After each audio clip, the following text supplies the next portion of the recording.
Shalom. Call Halayim La, Yahweh, Bahashim, Yahweh Shai, Bahashim, Rakah Kodash. Double honors to the apostles and elders of Great Millstone. Peace and blessings to the hopeful elect, to the Akim doing the work in truth and sincerity, as well as the few Akwat that listen and learn. This is Brother Shawar with another lesson through the spirit and power of Yahweh Bahashim, Yahweh Shai. And just something was on my spirit, watching certain camps and whatnot and just meditating on certain things and the times we're in, dealing with prophecy and, of course, being in the last days. And, see, the people of this world, that they pretty much like, these truthers and these guys who are speaking on the war, the rumors of war and, the geopolitics and geoeconomics and stuff that's going on, which is all biblical prophecy. They're pretty much wondering or trying to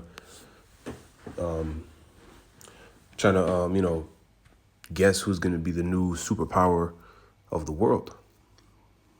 And the new superpower of the world is not going to be, China. It's not going to be Russia, or any of these nations that's going to partake in this third woe, which is World War III.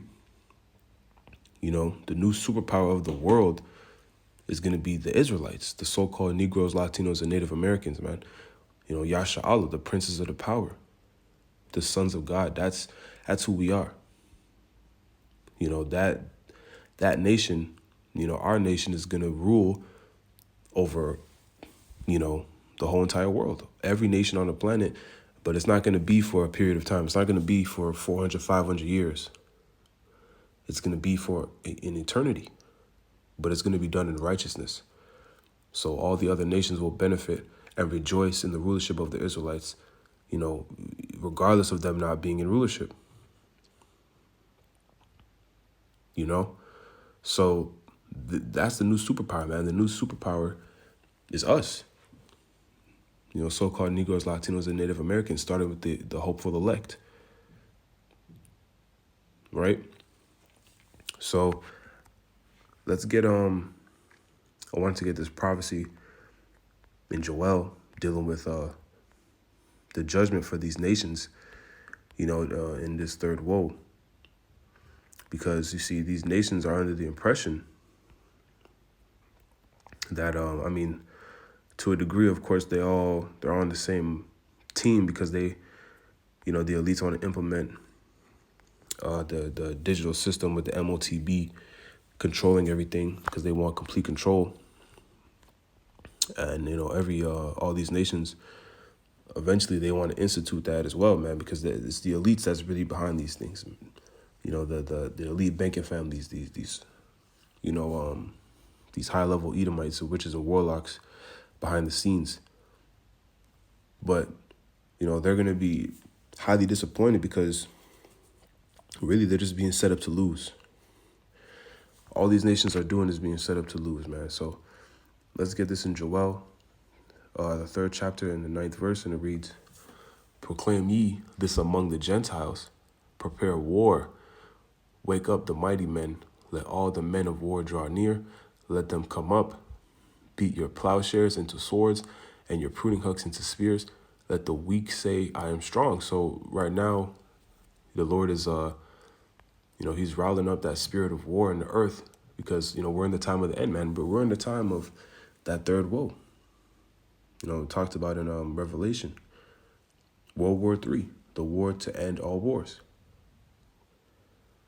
So the Lord is putting the spirit on these nations, just as the prophecies say, man, the nations are going to hate the whore, which is Babylon, the great America.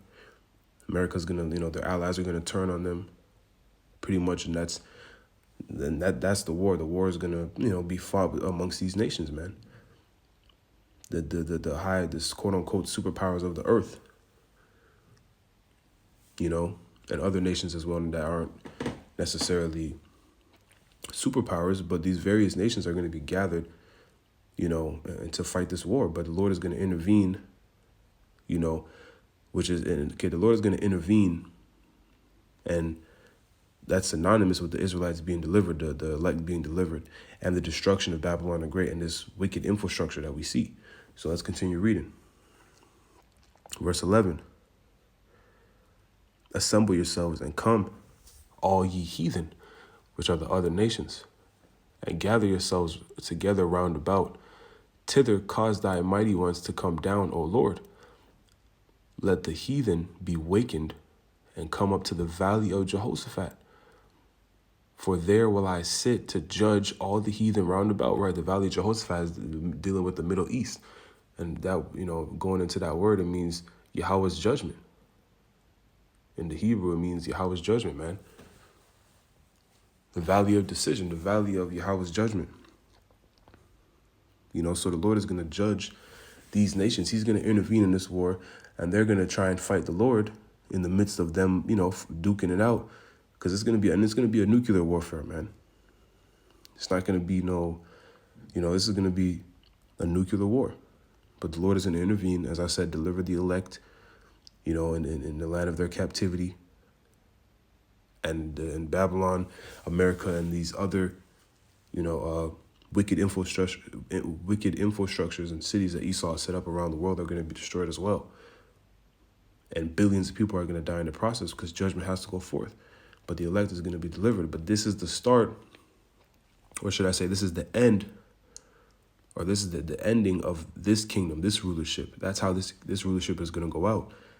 And once that the deliverance of the Israelites, the elect, is fulfilled, you know, with Yahushua and King David and the elect, and the kingdom of heaven is going to be, you know, restored. That's the beginning of the new heavens and the new earth that we seek, man.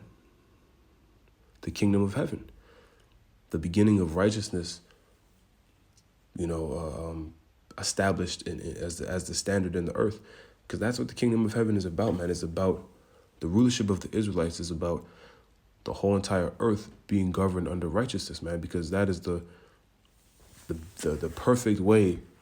The perfect way to pretty much exist is the ways of the Heavenly Father. And that's why he gave it to his, you know, his sons, his nation. But what the Israelites have fell away. And, you know, now we've been brought to a lower state, and the earth has been given into the hand of the wicked, Job 9:24. And we see the condition and what's happened to the earth in a wicked rulership. Because right now we're learning the left-hand side. We're learning the evil side, the what not to do, so we can, you know, appreciate the good side, the righteous side. You know, you got to know both sides to be a balanced ruler. And that's what the Lord is building us up right now to see and to learn. So these nations, man, they think they're fighting for, you know, the next seat in the power seat, the next spot in the power seat. But really, they're just, you know, the Lord is just pulling strings, and they're playing out exactly what the Lord wants them to do. You know, the prophecies are going out, and they're going to continue to go forth and to come to pass just how it's written, man, because this is the spirit of the Lord. This is the power of Yahweh Bashim Yahushai, man. He is in control of everything. And these nations are going to see, especially Esau, Edom, pretty soon when all hell breaks loose, they're gonna see that they are not in control, man, because they think they're in control. They're trying to manufacture the famine, manufacture, you know, societal collapse so they can bring in their order out of chaos by way of the MOTB. But they're gonna see that it's not, they're not in control. That it's Yahweh Bashim Yahushai that's in control. So let's get this in second address, because, as I said, this is the downfall and how this kingdom and this rulership is gonna go out. You know, Esau's rulership is gonna go out by way of, you know, that nuclear destruction. So what comes after, man? Who's ruling next? The scriptures tell us, as I said, it's the Israelites. But let's get this scripture in second Esdras to prove it. This is second Esdras 6, and we'll start at 6. It reads, "Then did I consider these things, and they all were made through me alone, and through none other. By me also they shall be ended, and by none other. Then answered I and said, what shall be the parting asunder of the times? Or when shall be the end of the first and the beginning of it that follows?" So Ezra is asking the Lord, pretty much, when is the wicked kingdom gonna, when is the wicked kingdom gonna be over, and when is the righteous kingdom coming? When is the beginning of the kingdom of heaven gonna happen? The parting asunder of the times. When is that translation between kingdoms, between the wicked kingdom and the righteous kingdom gonna happen? Verse 8, and he said unto me, from Abraham unto Isaac, when Jacob and Esau were born of him, Jacob's hand held first the heel of Esau, going all the way back to Genesis. Because this is, you see, the Lord, the story is already written, man. The Lord has everything planned out, even from the beginning, man, before our existence. Right? Verse 9, for Esau is the end of the world, meaning age, going into that word eon. One of the different meanings for world in the scriptures, age, a time period, man. So Esau is the end of the world, and Jacob, the Israelites, is the beginning of it that followeth. So the next rulers of the earth are the Israelites. In particular, Yahushai, King David, and the 144,000. So that is the governing body of the world to come, man, for an everlasting time period. It's not like this. When we get our kingdom, man, Lord willing, we'll be a part of the elect. But I mean, even the 2/3 of Israel that's marked for judgment, pursuant to Zechariah 13:8, they're going to come back through the loins of the elect in the kingdom and be born into righteousness, and they're going to be born into immortality, with the second covenant in their inward parts, in their mind, as it is written. So our whole kingdom, our whole nation, I should say, is going to be, the righteousness is going to be within us. We're never going to get back to this state, man. We're not going to be taken out of power, because we're going to be immortals with spiritual power, spiritual abilities. We're going to be completely in tune with Yahweh B'Shem Yahushai. We're going to be made perfect, men, women, and children.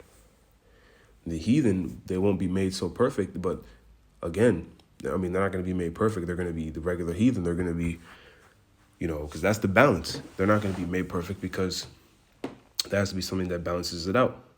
But the world is going to be on a way higher level than it is now, man. It's going to be a paradise because of the rulership. And the Spirit of the Lord is going to be dwelling just throughout the whole earth, man, because the Israelites are going to be in power. And here you have the opposite, the spirit of Satan, the spirit of this devil, Esau, Edom, is throughout the whole earth. These wicked and vain philosophies, even in other nations where, in the eastern part of the world, where they don't really, they don't even rock with Esau like that. But, what's the word I'm looking for? Those philosophies, Esau's philosophies, his wine, is still sprinkled, here and there throughout these nations, man. And it causes confusion, death, and destruction. That's really all Esau breeds, no matter how you look at it. But that's not gonna happen. That's not gonna happen in the kingdom of heaven, under the righteous rulership of the Israelites. And the nations will rejoice, man. The other nations are gonna rejoice, even in being servants and handmaids to the Israelites. It tells us that in Proverbs 29:2. When the wicked are in authority, the people mourn. When the wicked beareth rule, the people mourn. When the righteous are in authority, the people rejoice. Or however, I know one of the words, I might have switched up the wording, but that's what it says. Right? So the Israelites are the new superpower, are going to be the new superpowers of the world, starting with Yahushai, of course. So let's get this in Sirach 10:8. And it reads, because of unrighteous dealings, injuries, and riches got by deceit, the kingdom is translated from one people to another. So because this is a wicked, vile place, and Esau, to get his spot, he raped, robbed, and murdered, and destroyed pretty much every nation along the way, especially the Israelites, man. Starting with the head tribe, Judah, all the way down to Issachar, the whole nation. He's destroyed, man. He's raped, robbed, and murdered his way to the top. And ultimately, the Lord allowed him to do so because, again, this is a bigger lesson that we're learning. But, this is a wicked kingdom. It's not going to stand, man. The Lord isn't going to allow this place to flourish for eternity, for, even much longer than it is now. We feel like it's been too long, but it's all the Lord's will. It's all the Lord's plan. But this thing is getting ready to be over with, man. And it needs to be, because the earth is mourning. The people are mourning. The Israelites are mourning. It's utter confusion everywhere you go. Sex is people don't know. Sex is just like it's not even what it. I can't even explain it. Like, it's so confusing. Everybody is confused, man. You could do whatever you want in Babylon the Great. You could be a dog. You could be a iPhone charger. You could marry a tree.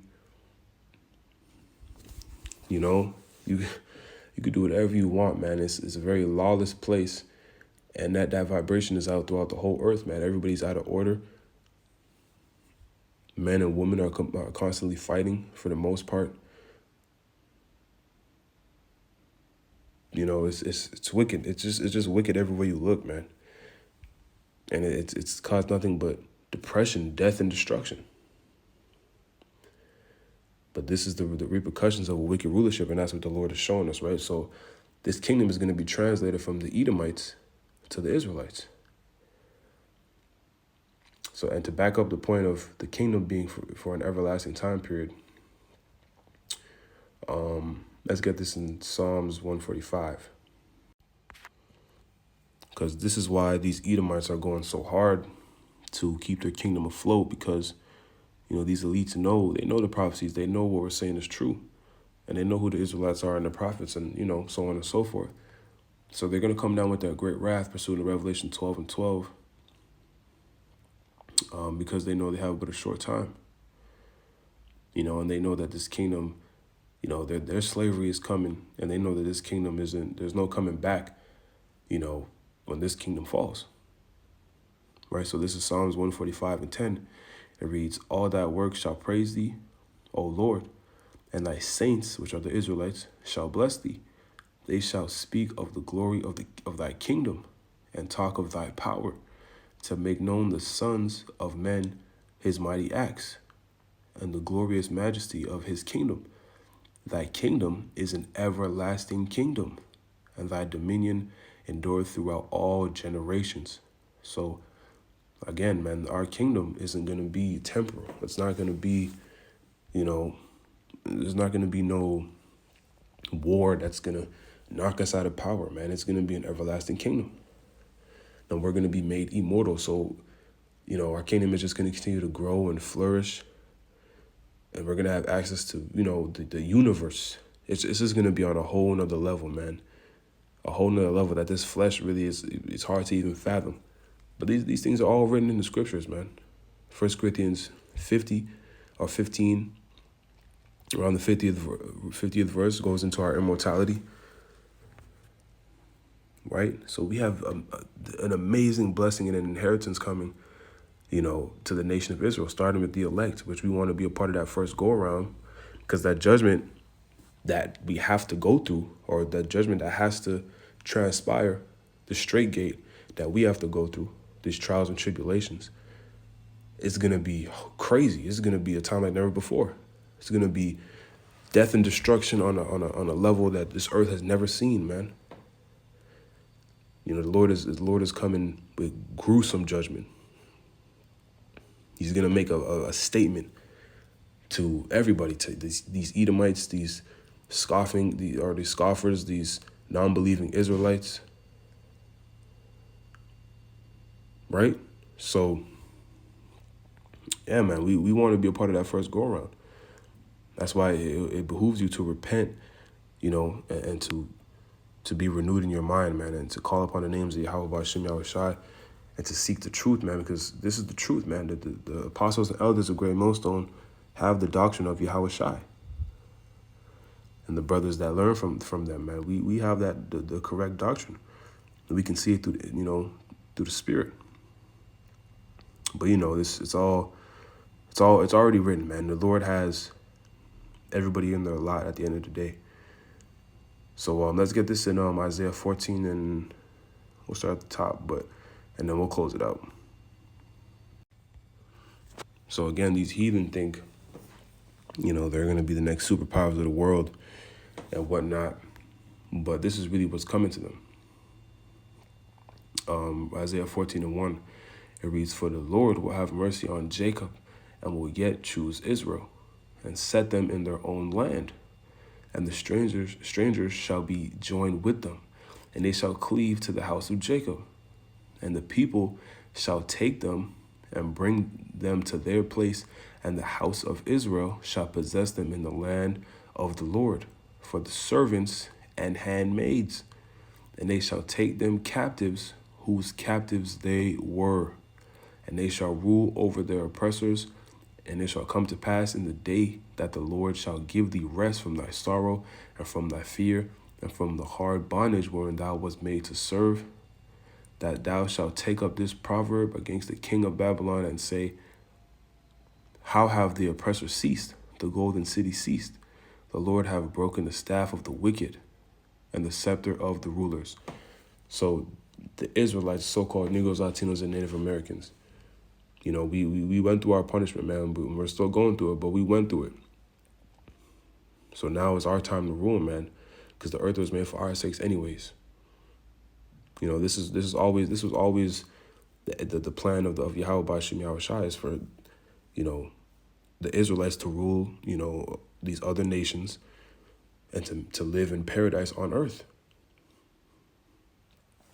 And slavery is coming for these heathen, because they're going to have to build up our kingdom as we have built up, these other nations' kingdom, especially Esau, Edom. Right? This is what's coming to them, man. So, yeah, man, the next superpower of the world is Yasharala, is the Israelites. The sons of God, man. So, Lord willing, this was edifying to the elect. The message remains the same, man. Repent before it's too late, because the day of the Lord is close, man. It draweth nigh. Our redemption draweth nigh. Lord willing, those of us who are sincere be a part of the elect. So I'm going to give all praises, honor, and glory to Yahweh, Ba'ashem, Yahushua, Ba'ashem, Rakakwadash. Double honors to the apostles and elders of Great Millstone, Shalom, Kwam Yasharala, and the Bible Ball.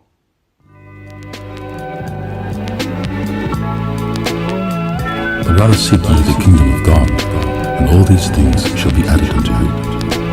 Fear not, little flock, for it is your Father's good pleasure to give you the kingdom. All right, okay, I understand. The word kingdom means what? Domicile of the kings. Domicile of the kings. That's what kingdom means. Okay? So that means domicile, that's the place. A place where kings dwell. Only men could be kings. Kingdom, domicile of the kings. That proves that only men could be in this truth. Women are not kings. Only men are kings. So that proves a point, which that goes into Ezekiel. Unto you, O men, I call. Ezekiel 34, right?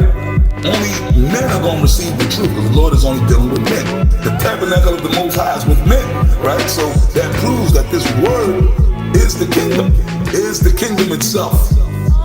The knowledge, because only men are going to really receive this thing. He withdraweth not his eyes from the righteous, but with kings are they on the throne, yea, he doth establish them forever, and they are exalted. Therefore the redeemed of the Lord shall return, and come with singing unto Zion, and everlasting joy shall be upon their head.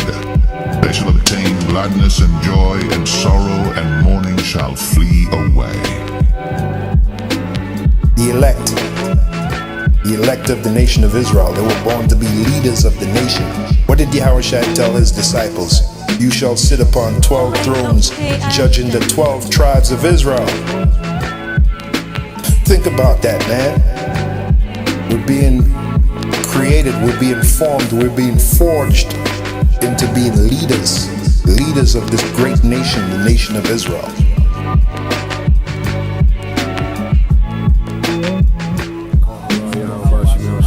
Okay, I understand. Barakatah Yahweh Shah, Barakatah Yahweh, Barakatah Yahweh, Barakatah Yahweh Shah.